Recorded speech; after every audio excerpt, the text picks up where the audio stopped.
Hey, what is going on, guys? Lon here from Android Authority, and we were expecting to see two Galaxy S6s here at MWC 2015, and that is exactly what we got. So let's go ahead and take a closer look at the Samsung Galaxy S6 Edge.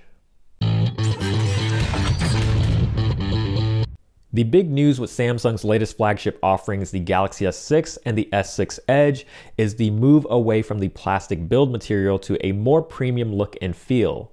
With an aluminum frame and glass back, these devices now offer the high-end quality that many have been wanting for a long time from Samsung.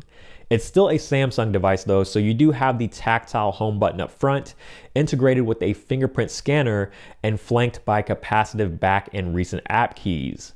The overall aesthetics will remind you of previous generations, only in a more refined body. Of course, like its namesake, the Note Edge, the Galaxy S6 Edge earns its name from a curved display edge.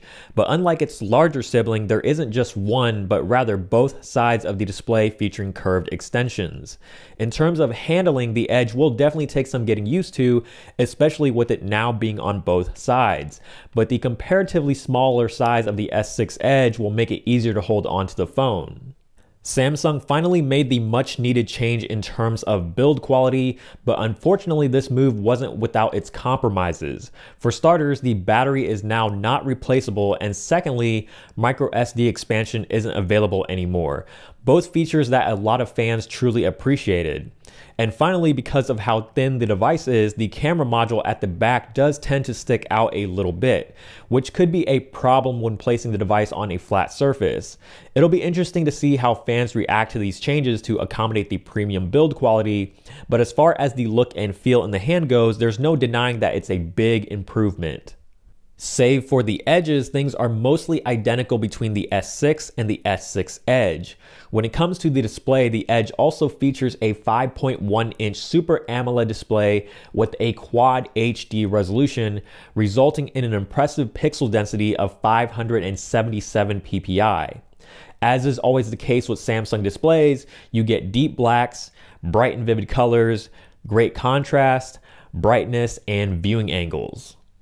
Again, like the S6, the Edge iteration also packs an Exynos 7420 processor backed by 3 GB of RAM. Samsung flagships are always on the cutting edge when it comes to power, and things are no different this time around. Along with an improved experience on the software side of things, performance should be of no issue for this smartphone. In other hardware, you get either 32, 64, or 128 gigabytes of onboard storage, but as mentioned, it is not expandable any further. A full suite of connectivity options are available, and making its way from the Galaxy S5 is the fingerprint scanner up front, integrated into the physical home button, as well as the heart rate monitor, which can be found next to the camera module. When it comes to the battery, the S6 Edge packs a rather small 2600 mAh battery, but it's still bigger than the normal S6.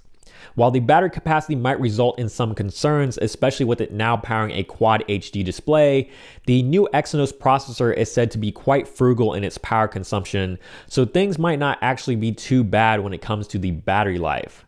While the battery is not removable, it does come with fast charging capabilities, with Samsung claiming that you can get up to 2 hours of video playback time back after charging the device for just 10 minutes.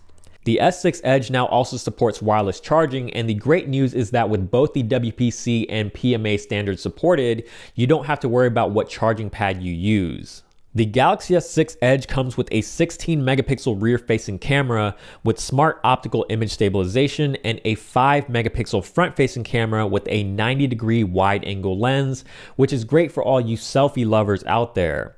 Some nice features available include a double tap on the home button to launch the camera app, which is claimed to happen in only 0.7 seconds.